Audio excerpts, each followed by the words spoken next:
কোরআনুল কারীমের মধ্যে আছে, আল্লাহ তাআলা বলেন, অমিনহুম মান ইয়াকুলু রব্বানা আতিনা ফিদ দুনিয়া হাসানা ওয়া ফিল আখিরাতি হাসানা ওয়া কিনা আযাবান নার।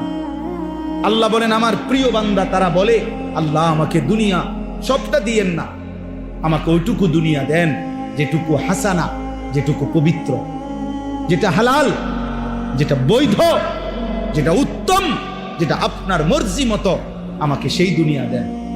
আমাকে আখিরাতটাও যেটা দিবেন উত্তম দিবেন, জাহান্নামের আযাব থেকে মুক্ত করে দিয়েন।